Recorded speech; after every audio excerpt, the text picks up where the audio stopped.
Olá, sejam todos muito bem-vindos a mais esta aula do Instituto. Eu sou Gustavo Pedrosa e convido você a estudar comigo esta semana a sessão 121, 122 e 123 de Doutrina e Convênios. Se você é aluno de uma classe regular, por favor, assine a lista de presença que se encontra no link na descrição deste vídeo. Sessão 121 de Doutrina e Convênios. Como panorama histórico, nós podemos dizer que em 27 de outubro de 1838, o governador Lilburn W. Boggs emitiu sua infame ordem de extermínio. Escrevendo ao general John B. Clark, comandante da milícia estadual, ele disse: Os mormons devem ser tratados como inimigos e devem ser exterminados ou expulsos do estado, se necessário, para o bem público. Seus ultrajes são indescritíveis. 3 dias depois, uma turba sob a liderança do coronel William O. Jennings, que ainda não havia recebido ordem do governador, atacou um pequeno assentamento de Santos em Hunts Mill, matando 17 e ferindo gravemente outros. Ao mesmo tempo, a milícia da turba, com cerca de 2.000 homens, sob o comando de Samuel T. Lucas, chegou perto de Far West enquanto seus cidadãos se preparavam para sua defesa. Na quarta-feira, 31 de outubro, o profeta foi informado pelo coronel Hinkle, um colega santo dos últimos dias, que os oficiais da milícia desejavam ter uma conferência com ele e vários líderes da igreja. Atendi imediatamente ao pedido, escreveu o profeta, e em companhia dos elders Sidney Rigdon e Parley P. Pratt, do coronel White e de George W. Robinson, fui eu ao acampamento da milícia. Mas imagine minha surpresa quando, em vez de sermos tratados com o respeito devido de um cidadão a outro, fomos feitos prisioneiros de guerra e tratados com o maior desprezo. Os oficiais não quiseram conversar conosco, e os soldados, quase todos juntos, nos insultaram tanto quanto quiseram, proferindo ameaças contra mim e meus companheiros. Não consigo nem começar a descrever a cena que presenciei. Os altos gritos e berros de mais de 1.000 vozes que rasgavam o ar e podiam ser ouvidos a quilômetros de distância, e as ameaças e maldições horríveis e blasfemas que foram derramadas sobre nós em torrentes, foram suficientes para aterrorizar o coração mais valente. À noite, tivemos que nos deitar no chão frio, cercados por uma forte guarda, que só foi impedida pelo poder de Deus de nos privar de vida. Pedimos aos oficiais que nos explicassem por que fomos tratados daquela forma, mas eles se recusaram terminantemente a nos dar qualquer resposta ou a conversar conosco. No dia seguinte, os irmãos Hiram Smith e Amasa Lyman foram levados prisioneiros para o campo. Os oficiais da milícia realizaram uma corte marcial e nos sentenciaram à morte na manhã de sexta-feira, na praça pública de Far West, como um aviso aos mormons. As vidas do profeta e de seus companheiros foram poupadas quando o general Alexander Donovan corajosamente se recusou a cumprir a ordem ilegal e imoral. Os prisioneiros foram levados para Independence e depois para Richmond, Missouri, para julgamento. O juiz ordenou que fossem levados para novo julgamento e colocados na prisão de Liberty, Missouri. Foi lá que eles foram encarcerados na masmorra do andar térreo, em circunstâncias miseráveis, pelos 4 meses seguintes. Durante esse período, chegaram aos prisioneiros notícias das atrocidades cometidas contra os santos em Far West e em outros lugares. Durante esse período, o profeta se comunicou com os santos por carta. Trechos de uma dessas cartas, datada de 25 de março de 1839, constituem o que conhecemos hoje como as seções 121, 122 e 123, e foram incluídas pela primeira vez em Doutrina e Convênios na edição de 1876. A Igreja dos Santos dos Últimos Dias em Quincy, Illinois, e dispersos no exterior, e ao Bispo Patridge em particular. Seu humilde servo, Joseph Smith Jr., prisioneiro por amor ao Senhor Jesus Cristo e aos santos, capturado e mantido sob o poder da mambocracia, sob o reino exterminador de Sua Excelência, o governador Lilburn W. Buggs, em companhia de seus companheiros de prisão e amados irmãos Caleb Baldwin, Lyman White, Hiram Smith e Alexander McRae. Enviamos a todos vocês saudações. Visto que sabemos que a maioria de vocês está bem familiarizada com as injustiças, é a crueldade que são praticadas contra nós, considerando que fomos capturados e acusados falsamente de todo tipo de mal, e uma forte guarda que vigia continuamente dia e noite, tão infatigável quanto o diabo, tentando e armando ciladas para o povo de Deus. Hum.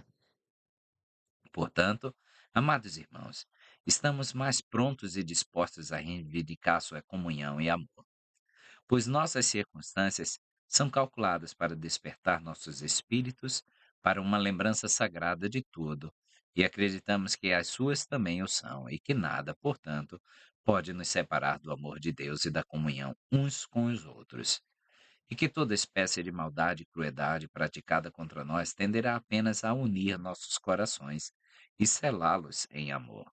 Não precisamos dizer a vocês que estamos presos em cadeias sem causa, nem é necessário que nos digam. Somos expulsos de nossos lares e feridos sem causa. Compreendemos mutuamente que se os habitantes do estado do Missouri tivessem deixado os santos em paz e tivessem desejado a paz como o fizeram, não haveria nada além de paz e quietude no estado até hoje. Não estaríamos, neste inferno, cercados de demônios, senão aqueles que estão condenados são aqueles que serão condenados, e onde somos compelidos a ouvir nada além de juramentos blasfemos, e testemunhar uma cena de blasfêmia, embriaguez, hipocrisia e devassidão de todo tipo. E, novamente, os clamores de órfãos e viúvas não teriam ascendido a Deus contra eles.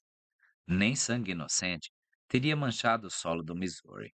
Mas, ó, a mão implacável, a desumanidade e a disposição assassina deste povo. Ela choca toda a natureza. Ela empobrece e desafia qualquer descrição. É uma história de infortúnio, uma história lamentável, sim, uma história triste. Triste demais para contar, triste demais para contemplação, triste demais para os seres humanos. Não pode ser encontrada entre os pagãos. Não pode ser encontrada entre as nações onde reis e tiranos estão entronizados. Não pode ser encontrada entre os selvagens do deserto. Sim, e eu acho que não pode ser encontrada entre as feras selvagens e ferozes da floresta. Que um homem seja mutilado por esporte, mulheres sejam roubadas de tudo que têm, seu último pedaço de subsistência, e então sejam violadas para satisfazer os desejos infernais da multidão, e finalmente deixados para perecer com seus descendentes indefesos, agarrados ao pescoço delas. Eles praticam essas coisas contra os santos, que não lhes fizeram mal algum, que são inocentes e virtuosos, que amavam o Senhor seu Deus e estavam dispostos a abandonar tudo por amor a Cristo. Essas coisas são terríveis de relatar, mas são verdadeiramente verdadeiras. É inevitável que venham ofensas, mas ai daqueles por quem elas vêm. Versículo 1. Ó Deus, onde estás? E onde está o pavilhão que cobre teu esconderijo? Esses versículos, que constituem uma oração, não refletem uma fé vacilante, mas uma alma cansada de preocupação com o sofrimento dos inocentes. O profeta escreveu com o coração enfermo de tristeza por causa dos sofrimentos dos pobres e dos santos muito feridos. E não precisamos dizer-vos que as comportas de nossos corações se abriram e nossos olhos se tornaram uma fonte de lágrimas.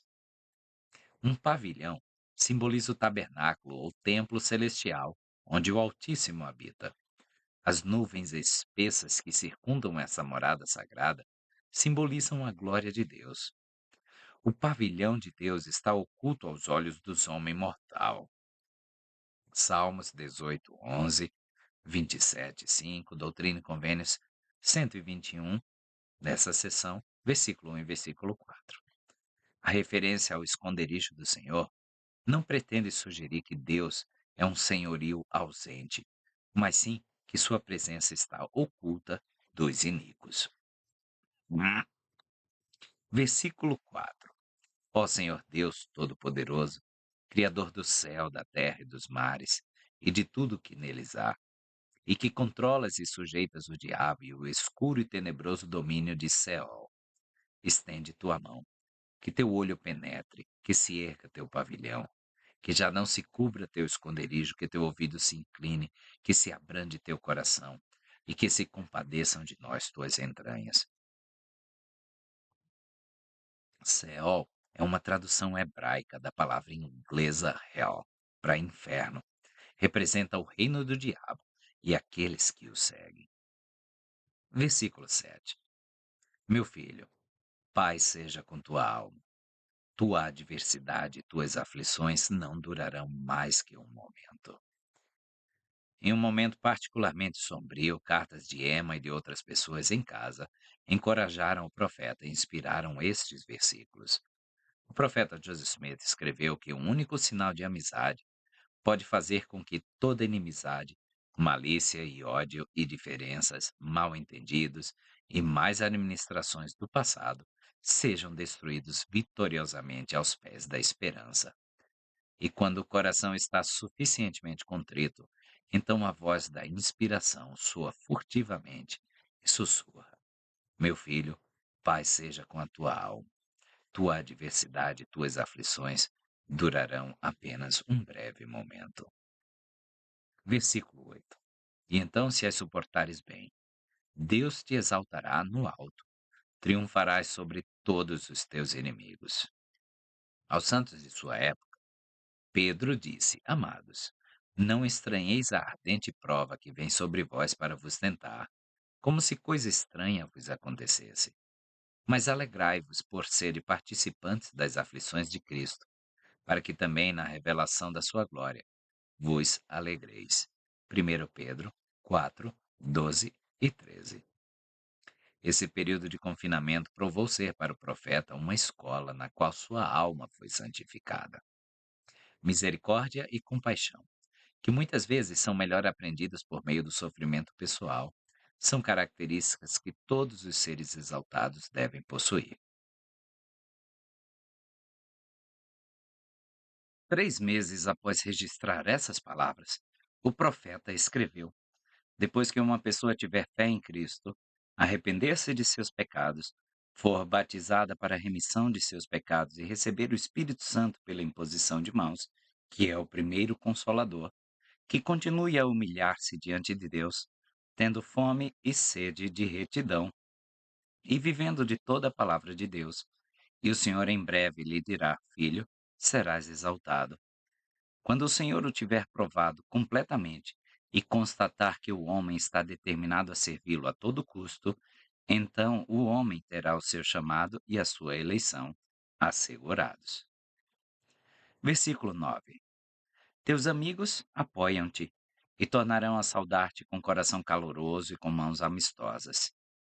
Aqueles que estavam encarcerados na cadeia de Liberty receberam com a maior gratidão as palavras dos amigos em cartas.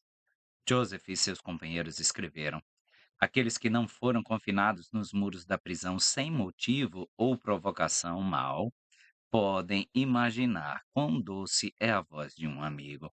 Um único sinal de amizade de qualquer fonte desperta todo sentimento de simpatia. Versículo 10. Ainda não estás como Jó.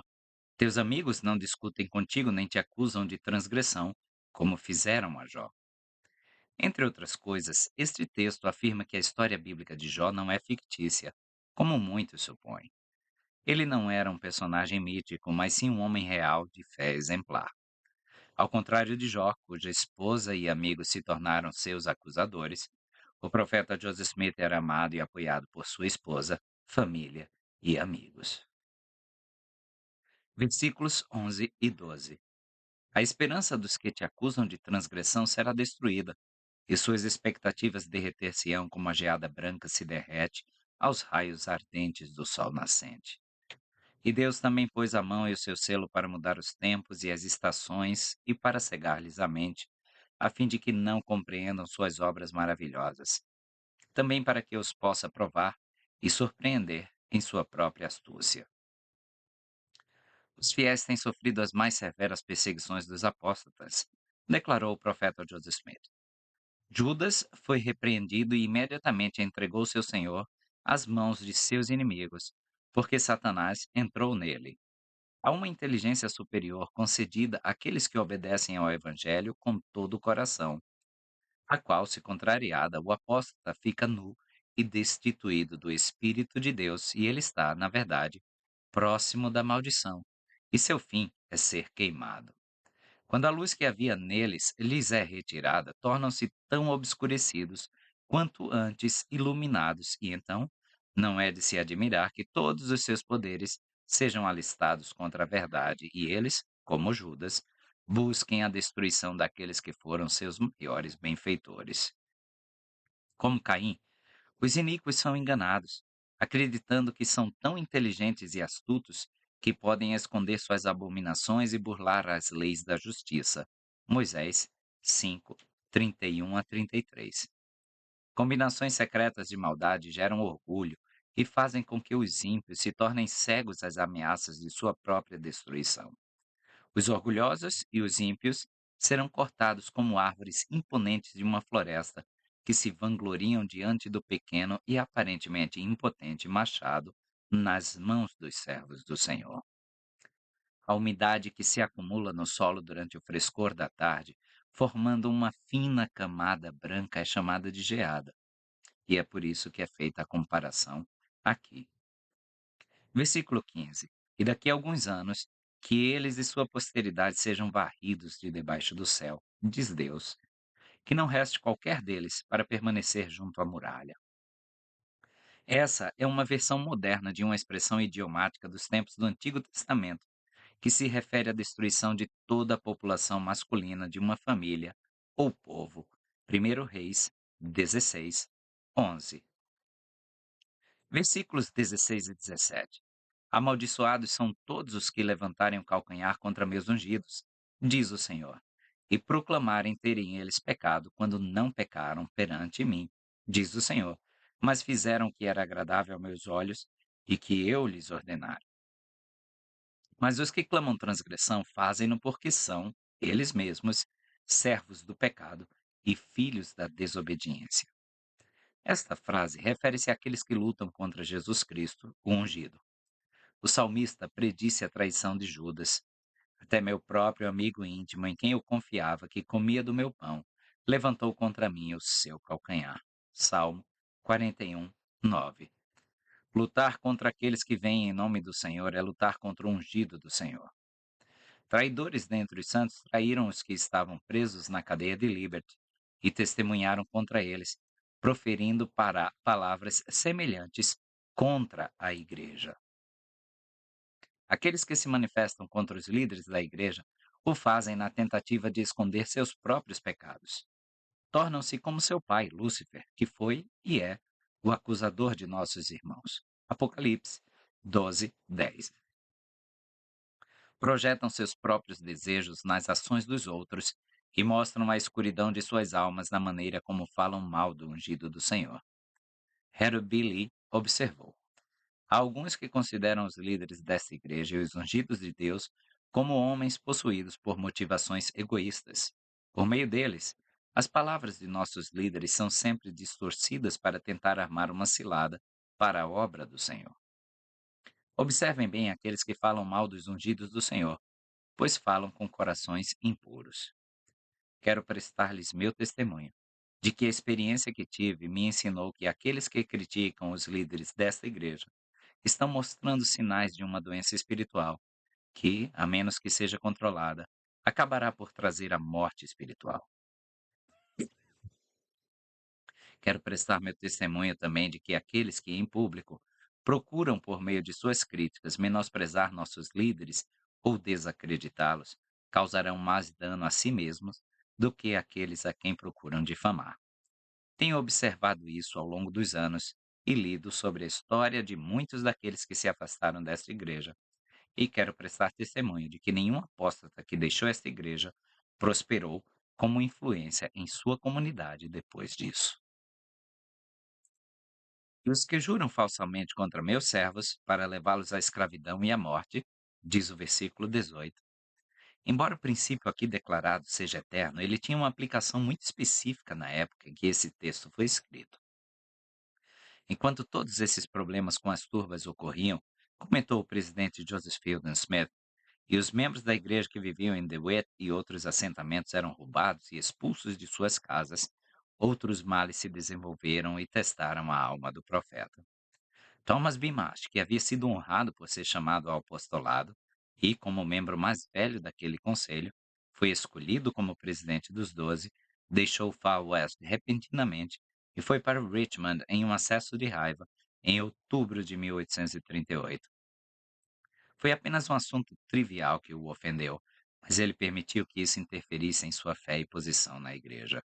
Chegando a Richmond, ele foi perante Henry Jacobs, juiz de paz, e fez uma declaração juramentada contendo as mais vis calúnias contra o profeta e a igreja. Poucos dias antes, Orson Hyde também havia ido a Richmond deixando uma carta com um dos irmãos, afirmando que ela revelaria o segredo de sua partida.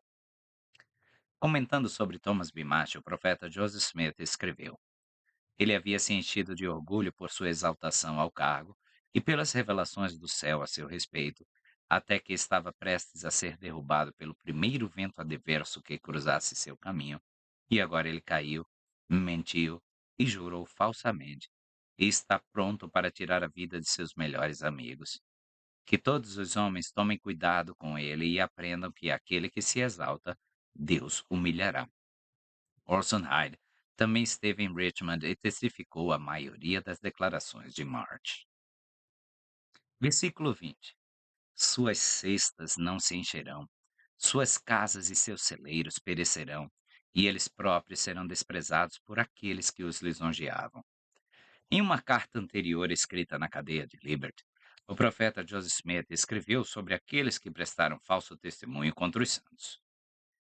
Dissidentes mormons, renegados, estão correndo pelo mundo e espalhando vários relatos sujos e difamatórios contra nós, pensando com isso ganhar a amizade do mundo, porque sabem que não somos do mundo e que o mundo nos odeia. Portanto, eles, o mundo, fazem desses sujeitos, os dissidentes, instrumentos, e com eles tentam causar todo o mal que podem, e depois disso, eles os odeiam mais do que a nós, porque os consideram traidores e bajuladores.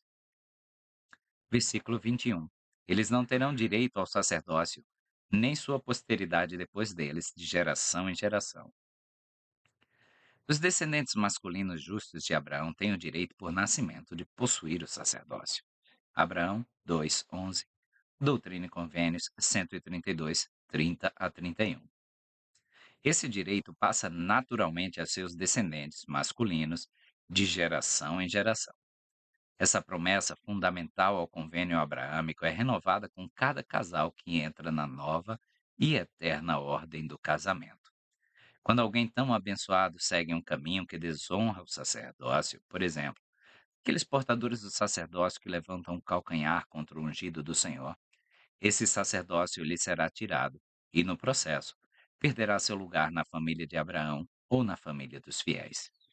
Não fazendo mais parte dessa família, ele não pode legar à sua posteridade as promessas reservadas à semente de Abraão, incluindo o direito ao sacerdócio ou qualquer uma de suas bênçãos. Versículo 22. Melhor lhes fora que uma pedra de moinho lhes tivesse sido amarrada ao pescoço, afogando-os no fundo do mar. Da cadeia de Liberty, o profeta Joseph Smith escreveu a respeito daqueles que apostataram da igreja e prestaram falso testemunho contra os santos. Temos atravessado um oceano de tribulações e abusos mesquinhos, praticados contra nós por pessoas mal educadas e ignorantes como Henkel, Correll, Phelps, Havard, Reed Beck, Clemenson e vários outros, que são tão ignorantes que não conseguem parecer respeitáveis em nenhuma sociedade decente e civilizada, e cujos olhos estão cheios de adultério e não conseguem parar de pecar. Personagens como McClellan, John Whitmer, David Whitmer, Oliver Cowdery e Martin Harris são mesquinhos demais para serem mencionados. e gostaríamos de tê-los esquecido. Mas e outro, cujos corações estão cheios de corrupção, cujo manto de hipocrisia não foi suficiente para protegê-los ou sustentá-los na hora da angústia, que depois de terem escapado das corrupções do mundo por meio do conhecimento de seu Senhor e Salvador Jesus Cristo, tornaram-se novamente enredados e vencidos. Seu último fim é pior do que o primeiro. Mas aconteceu-lhes segundo a palavra da Escritura: o cão voltou ao seu vômito e a porca lavada voltou ao seu revolvimento na lama. Também, se os homens pecarem voluntariamente, depois de terem recebido conhecimento da verdade, já não resta mais sacrifício pelo pecado, mas uma certa expectação horrível de juízo e de fogo ardente que há de vir, que há de devorar estes adversários. Pois aquele que desprezou a lei de Moisés morreu sem misericórdia, sob 2 ou 3 testemunhas.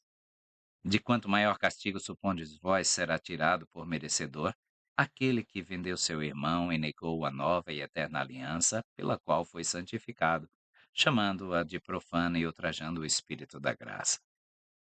E novamente vos dizemos que, visto que há virtude em vós, e o santo sacerdócio nos foi conferido, e as chaves do reino não nos foram tiradas, pois em verdade assim diz o Senhor: tende bom ânimo, pois as chaves que vos dei ainda estão convosco. Portanto, dizemos a vós, queridos irmãos, em nome do Senhor Jesus Cristo, que entregamos esses personagens às bofetadas de Satanás até o dia da redenção, para que sejam tratados de acordo com suas obras, e de agora em diante, suas obras serão manifestas. Após ser libertado da cadeia de Liberty e desfrutar novamente da companhia de sua família e dos santos, o profeta Joseph Smith instruiu ainda: ó vós, 12, e todos os santos, beneficiai-vos dessa importante chave, que em todas as vossas provações, dificuldades, tentações, aflições, cadeias, prisões e morte, cuidai para não trair o céu, para não trair Jesus Cristo, para não trair os irmãos, para não trair as revelações de Deus, seja na Bíblia, no livro de Mórmon, em Doutrina e Convênios, ou em qualquer outra que já foi ou será dada e revelada ao homem neste mundo ou no vindouro. Sim, em todos os vossos esperneios e tropeços, cuidai para não fazer isso, para que não seja encontrado sangue inocente em vossas vestimentas, e desçais para o inferno. Todos os outros pecados não se comparam a pecar contra o Espírito Santo e a provar ser um traidor para com os irmãos. Versículos 24 e 25. Eis que meus olhos veem e conhecem todas as suas obras, e tenho em reserva um julgamento rápido a seu próprio tempo para todos eles. Pois cada homem tem um tempo designado de acordo com suas obras. Informações adicionais são fornecidas aqui sobre o tempo determinado para a morte. Na sabedoria de Deus, a vida de um indivíduo pode ser prolongada por causa da retidão, segundo Reis, capítulo 20, versículos 1 a 11, ou abreviada por causa da iniquidade, Jacó 7, 1 a 20. Versículo 26. Deus vos dará conhecimento por seu Santo Espírito, sim, pelo indescritível dom do Espírito Santo, conhecimento esse que não foi revelado desde a fundação do mundo até agora.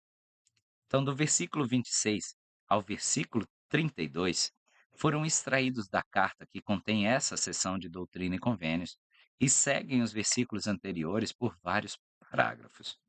Eles foram escritos como instruções e conselhos inspirados. O profeta Joseph Smith prometeu instruir os santos sobre se há um Deus ou muitos deuses. Isso veremos no versículo 28. As leis e os tempos do sol, da lua e das estrelas, e o conselho do Deus eterno de todos os outros deuses, no versículo 32. O profeta Joseph Smith escreveu da cadeia de Liberty. O plano do diabo tem sido atrapalhar-me e angustiar-me desde o princípio, para impedir-me de me explicar a eles, os santos. E nunca tive oportunidade de lhes dar o plano que Deus me revelou. Essas doutrinas foram esclarecidas para os santos em algum grau por meio da tradução do livro de Abraão. Embora os santos tivessem adquirido os papiros contendo os escritos de Abraão em 1835, foi somente em 1842 que a tradução do profeta foi publicada no Times and Seasons.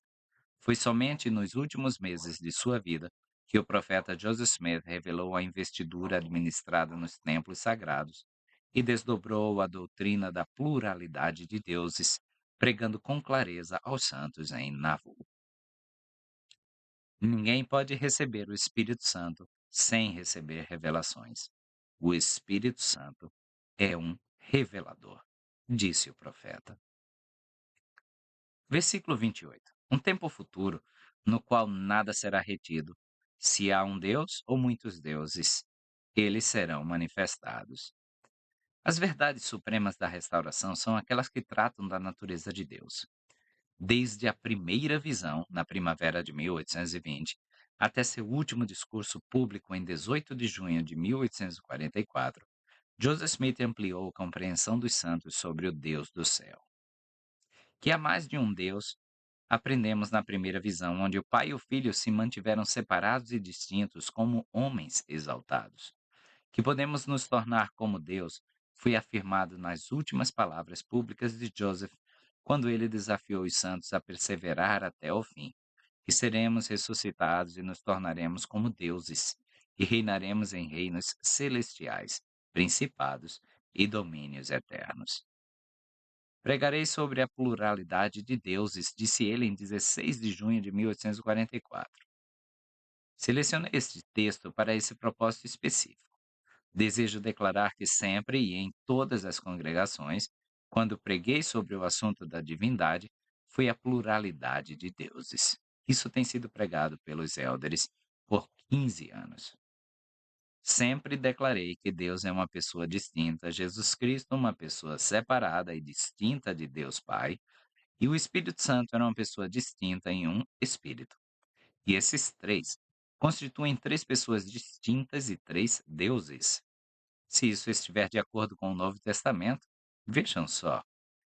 De qualquer forma, temos três deuses, e eles são plurais. E quem pode contradizê-lo? Nosso texto diz: E nos fez reis e sacerdotes para Deus e seu Pai. Os apóstolos descobriram que havia deuses no alto, pois Paulo diz que Deus era o Pai de nosso Senhor Jesus Cristo. Meu objetivo era pregar as Escrituras e pregar a doutrina que elas contêm, havendo um Deus no alto, o Pai de nosso Senhor Jesus Cristo. Posso declarar com ousadia que ensinei todas as doutrinas fortes publicamente e sempre ensino doutrinas mais sãs em público do que em particular. João foi um dos homens e os apóstolos declararam que foram feitos reis e sacerdotes para Deus, o Pai de nosso Senhor Jesus Cristo. É exatamente isso que está escrito no Apocalipse. Portanto, a doutrina da pluralidade de deuses é tão proeminente na Bíblia quanto qualquer outra doutrina. Está em toda a Bíblia, está além do poder da controvérsia. Um viajante, embora tolo, não precisa errar nisso. Paulo diz que há muitos deuses e muitos senhores. Quero expor isso de forma clara e simples. Mas para nós há apenas um Deus, que nos pertence, e ele está em tudo e por meio de tudo. Mas se Joseph Smith diz que há muitos deuses e muitos senhores, eles clamam: fora com ele, crucifica-o, crucifica-o. A humanidade, em verdade, diz que as Escrituras estão com ela. Examine as Escrituras, pois elas testificam de coisas que esses apóstatas gravemente declarariam blasfêmias. Paulo, se Joseph Smith é um blasfemador, você é. Eu digo que há muitos deuses e muitos senhores, mas para nós há apenas um e devemos estar sujeitos a esse único. E nenhum homem pode limitar os limites ou a existência eterna do tempo eterno. Ele contemplou o mundo eterno e está autorizado a dizer que há apenas um Deus? Ele se faz de tolo se pensa ou diz isso. E aí está o fim de sua carreira ou progresso no conhecimento. Ele não pode obter todo o conhecimento, pois ele selou o portão para ele. Versículo 29. Todos os tronos e domínios, principados e poderes serão revelados e concedidos a todos os que tiverem perseverado valentemente por causa do Evangelho de Jesus Cristo. Aqueles que receberão tronos e principados entraram no novo e eterno convênio do casamento que foi selado para eles pelo Espírito Santo da promessa. Versículos 30 e 31. E também se existem limites determinados para os céus ou para os mares, ou para a terra seca, ou para o sol, lua ou estrelas, todos os tempos de suas revoluções, todos os dias, meses e anos designados, e todos os dias de seus dias, meses e anos, e todas as suas glórias, leis e tempos determinados serão revelados nos dias da dispensação da plenitude dos tempos. Por meio do Urim e Tumim, Abraão conheceu a maneira da criação, os tempos, as revoluções e o cálculo do sol, da lua e das estrelas. Abraão 3, 1 a 13. De acordo com o que foi determinado no meio do conselho do eterno Deus de todos os outros deuses, antes que este mundo existisse, que seria reservado para seu cumprimento e fim, quando todo homem entrar em sua presença eterna e em seu descanso imortal, é o que diz o versículo 32 da seção 121. O Deus eterno de todos os outros deuses é o nosso Pai eterno, ou seja, o Pai dos nossos espíritos. O salmista declarou: Vós sois deuses, e todos vós sois filhos do Altíssimo. Salmo 82, 6.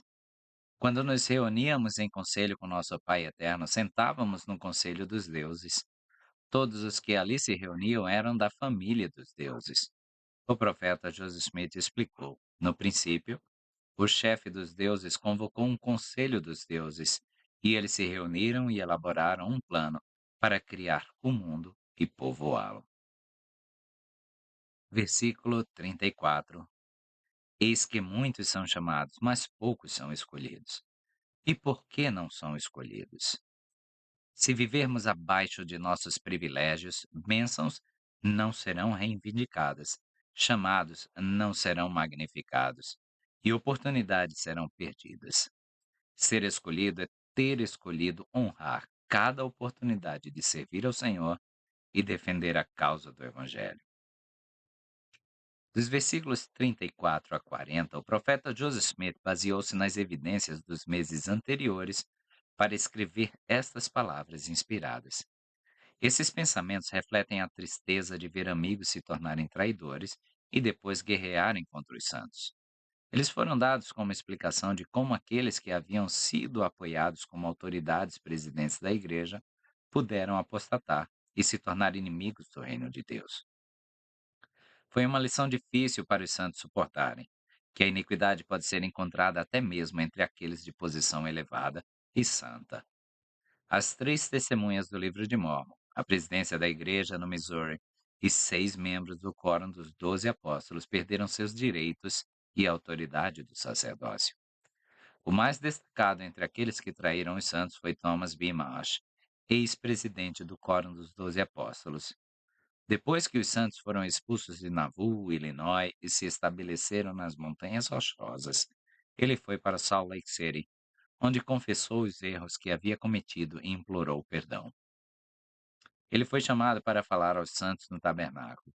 Marsh declarou: Muitos me disseram: Como é possível que um homem como você, que compreendia tanto das revelações de Deus registradas no livro de Doutrina e Convênios, tenha apostatado? Tenho buscado diligentemente conhecer o Espírito de Cristo desde que voltei meu rosto para Sião, e creio que o obtive. Frequentemente tenho desejado saber como minha apostasia começou, e cheguei à conclusão de que devo ter perdido o Espírito do Senhor do meu coração. A próxima pergunta é: como e quando você perdeu o Espírito? Fiquei com inveja do profeta, e então vi 2 vezes, ignorei tudo o que era certo, e passei a procurar o mal. E então, quando o diabo começou a me guiar, foi fácil para a mente carnal se levantar, e a raiva, o ciúme e a ira. Eu podia sentir isso dentro de mim, senti raiva e fúria, e o Espírito do Senhor tendo partido, como dizem as Escrituras, fiquei cego e pensei ter visto uma trave no olho do irmão Joseph, mas não era nada além de um cisco, e meu próprio olho estava cheio da trave. Mas pensei ter visto uma trave no dele e queria tirá-la. E como diz o irmão Heber, fiquei furioso, e queria que todos os outros ficassem furiosos. Conversei com o irmão Brigham e o irmão Heber, e queria que eles ficassem loucos como eu. E vi que eles não estavam loucos, e fiquei ainda mais furioso, porque não estavam. O irmão Brigham, com um olhar cauteloso, disse: Você é o líder da igreja, irmão Thomas? Respondi: Não. Bem, então, disse ele, por que você não deixa isso de lado? Bem, isso é praticamente a extensão da minha hipocrisia. Me meti em algo que não era da minha conta. Versículo 35 e 36. Porque seu coração está tão fixo nas coisas deste mundo e aspiram tanto às honras dos homens que eles não aprendem esta lição, que os direitos do sacerdócio são inseparavelmente ligados com os poderes do céu, e que os poderes do céu não podem ser controlados nem exercidos a não ser de acordo com os princípios da retidão. A autoridade no sacerdócio é obtida pela imposição de mãos e deve sempre ser rastreada até aquele que a possuía estava devidamente autorizado a conferi-la, aquele que a reivindica. A autoridade funciona de tal maneira que todo sacerdote na igreja tem a mesma autoridade que todos os outros sacerdotes da igreja. Um sacerdote não pode realizar um batismo que tenha maior efeito do que qualquer outro sacerdote, nem pode alguém que possua qualquer outro ofício do sacerdócio realizar um batismo que seja mais eficaz ou vinculativo do que um batismo realizado por um sacerdote. Da mesma forma, todo élder na igreja tem a mesma autoridade que todos os outros élderes na igreja. Portanto, não haveria diferença entre quaisquer ordenanças realizadas que exigissem o ofício de um élder ou alguém que possuísse qualquer ofício no sacerdócio de Melquisedeque. O poder no sacerdócio difere da autoridade no sacerdócio, pois não vem pela imposição de mãos, mas sim por meio da retidão, da fé e do conhecimento. Portanto, não há dois portadores do sacerdócio que tenham o mesmo poder em seu sacerdócio. Para dar, por exemplo, uma bênção patriarcal, é preciso possuir o ofício de patriarca e ter vivido o suficiente para desfrutar de uma rica efusão do espírito de revelação. O ofício vem pela ordenação. A inspiração ou capacidade de receber revelação vem pela companhia do Espírito Santo, tendo uma compreensão clara dos princípios do Evangelho e esperança em responder à direção do Espírito. Versículo 38. Eis que antes de o perceber é abandonado a si mesmo para recalcitrar contra os aguilhões, perseguir os santos e lutar contra Deus. Essa imagem vem da orientação do Senhor a Saulo na estrada para Damasco. Atos 9, 1 a 5. A imagem evocada é a de um boi resistindo à vara afiada de seu dono, dando um coice contra ela, apenas para cravar a ponta afiada em seu casco. A mensagem é que aqueles que lutam contra o Senhor, o seu povo, destroem a si mesmos com ferimentos auto-infligidos. Versículo 39. Aprendemos por tristes experiências que é a natureza e índole de quase todos os homens. Tão logo supunham ter adquirido um pouco de autoridade, começaram a exercer imediatamente domínio injusto. O sacerdócio leva o nome de Melquisedeque, que significa Rei da Justiça. Espera-se que o portador do sacerdócio seja um rei, alguém que governa e reina em retidão. Qualquer coisa injusta está fora dos limites ou domínio do seu reino. Um homem portador do sacerdócio aceita a esposa como parceira na liderança do lar e da família, com pleno conhecimento e plena participação em todas as decisões a eles relacionadas. Necessariamente deve haver um presidente na igreja e no lar. Por designação divina, a responsabilidade de presidir o lar recai sobre o portador do sacerdócio. Moisés 4:22. O Senhor pretendia que a esposa fosse uma auxiliadora idônea para o homem. Idônea significando igual. Isso é, uma companheira igual e necessária em plena parceria. Presidir em retidão exige uma responsabilidade compartilhada entre marido e mulher. Juntos, vocês agem com conhecimento e participação em todos os assuntos familiares. Para um homem, agir independentemente ou sem levar em conta os sentimentos e conselhos de sua esposa ao governar a família é exercer domínio injusto. Foi o que disse o presidente Howard W. Hunter na Conferência Geral de outubro de 1994. Versículo 41. Nenhum poder ou influência pode ou deve ser mantido em virtude do sacerdócio, a não ser com persuasão, com longanimidade, com brandura e mansidão, e com amor não fingido. Dos versículos 41 a 46, constituem a base do poder para presidir o sacerdócio nessa vida e na eternidade, e revelam como Deus, o Pai, exerce poder e autoridade.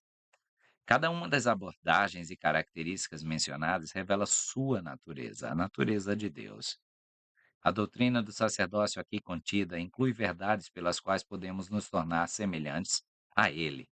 Ele é um homem de santidade. Moisés 6,57. Por meio do Espírito da Verdade, ele convida seus filhos a fazerem o bem, sem força ou compulsão. Moroni 7,16. Ele é longânimo enquanto espera que eles descubram e aprendam a exatidão e a veracidade de suas doutrinas. Ele é gentil e manso ao ensinar-lhes a verdade e permitir que a tornem parte de suas vidas. Ele não busca o seu próprio bem, mas faz todas as coisas por puro amor a seus filhos. Ele não finge amor como um disfarce para manipulá-los e controlá-los. Mesmo em seu castigo, sua motivação é puro amor. Ele não busca dominar em virtude de sua paternidade. Nas palavras de alma, ele pede a seus filhos que deem lugar em seus corações às verdades que ele lhes ensina. Alma 32:27. Ele é virtuoso em pensamentos e ações, possuindo perfeita pureza. Sabemos que podemos depositar nossa confiança e fé eternas nele. Todos os que lhe dão domínio sobre si o fazem com a máxima confiança em sua intenção sincera e paternal de levar a efeito a imortalidade e a vida eterna. O grande segredo de presidir o sacerdócio é que há poder na retidão. Seres virtuosos darão livremente honra e glória a seu Pai, que é em todos os aspectos um homem de santidade. As diretrizes contidas nesses versículos são dadas como verdades que não podem ser desprezadas. Cada portador do sacerdócio deve aprendê-las e torná-las parte de seu caráter, se quiser presidir uma família em retidão. Da mesma forma, aqueles que são chamados a presidir a igreja devem governar de acordo com esses princípios de retidão. Ao fazer isso, eles também receberão poder no sacerdócio dentro de sua esfera de ensino e presidência dos santos.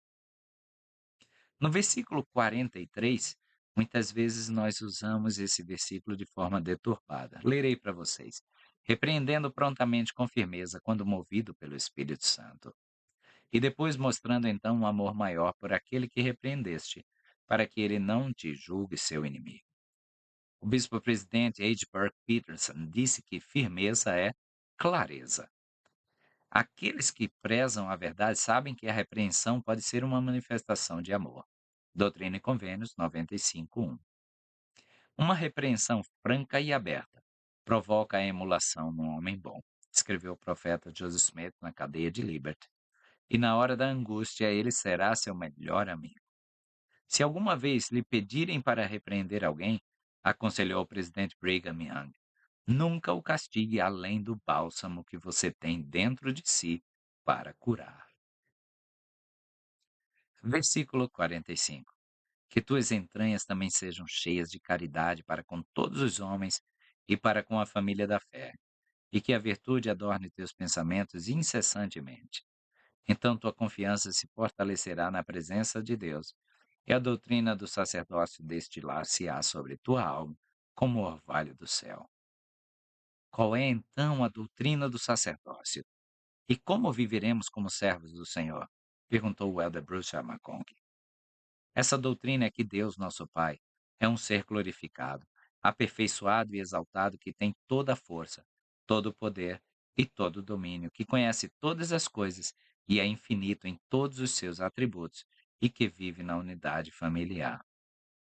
É que nosso Pai eterno desfruta desse elevado status de glória, perfeição e poder, porque sua fé é perfeita e seu sacerdócio é ilimitado. É que sacerdócio é o próprio nome do poder de Deus e que, se quisermos nos tornar semelhantes a Ele, precisamos receber e exercer seu sacerdócio ou poder, como Ele o exerce. É que Ele nos deu uma investidura de poder celestial aqui na terra. que é segundo a ordem de seu Filho, e que, por ser o poder de Deus, é necessariamente sem princípio de dias, nem fim de anos. É que podemos entrar em uma ordem do sacerdócio chamado Novo e Eterno Convênio do Casamento, Doutrina e Convênio 131-2, também chamado de ordem patriarcal, por meio da qual podemos criar para nós mesmos unidades familiares eternas, modeladas segundo a família de Deus, nosso Pai Celestial. É que temos poder pela fé para governar e controlar todas as coisas, tanto materiais quanto espirituais, para realizar milagres e aperfeiçoar vidas, para permanecer na presença de Deus e ser como Ele, porque conquistamos sua fé, suas perfeições e seu poder, ou, em outras palavras, a plenitude de seu sacerdócio. Esta, então, é a doutrina do sacerdócio, do qual não há nem pode haver nada maior. Este é o poder que podemos obter por meio da fé e da retidão. Verdadeiramente, há poder no sacerdócio, poder para fazer todas as coisas. Se o próprio mundo foi criado pelo poder do sacerdócio, certamente esse mesmo poder pode mover montanhas e controlar os elementos. Se um terço das hostes celestiais foi lançada à terra pelo poder do sacerdócio, certamente esse mesmo poder pode desafiar os exércitos das nações ou impedir a queda de bombas atômicas. Se todos os homens forem ressurretos da mortalidade para a imortalidade pelo poder do sacerdócio, certamente esse mesmo poder pode curar os doentes e os moribundos e ressuscitar os mortos. Verdadeiramente, há poder no sacerdócio. Um poder que buscamos adquirir para nós, um poder que oramos fervorosamente para que repouse sobre nós e sobre nossa posteridade para sempre. Versículo 46. O Espírito Santo será teu companheiro constante, e teu cetro um cetro imutável de retidão e verdade. E teu domínio será um domínio eterno e, sem medidas coercivas, fluirá para ti eternamente. Todos os relacionamentos eternos são baseados no livre-arbítrio. Nosso Pai Celestial não forçará nenhum de seus filhos ou filhas a aceitar qualquer convênio ou verdade contrária à sua vontade. Deus deriva seu poder da lealdade que lhe é prestada porque seus filhos o amam e honram. Seu amor infalível e seus esforços altruístas para abençoar seus filhos são seus únicos meios de atraí-los a si. Não há compulsão no reino dos céus. Um cetro é um cajado ou vara, que, como um trono ou uma coroa, é um símbolo de realeza e da autoridade e poder que o acompanham. Nesse texto, somos informados de que a autoridade e o poder do sacerdócio de Melquisedeque se concentram nos princípios de retidão e verdade. A palavra retidão significa literalmente mover-se em linha reta e ser correto e virtuoso. Verdade, como usada aqui, carrega a ideia de conformidade com princípios ou doutrinas corretas. Assim, a autoridade e o poder do sacerdócio centram-se na aplicação correta ou virtuosa dos princípios eternos ou da luz do céu. Esse significado está contido no nome Melquisedeque, pelo qual o sacerdócio é conhecido. Segue-se naturalmente que o sacerdócio de Deus jamais será encontrado impondo o arbítrio. Tudo que é feito na igreja e no reino de Deus deve representar o livre-arbítrio e ser realizado por persuasão, com longanimidade, com benignidade e mansidão, e com amor não fingido.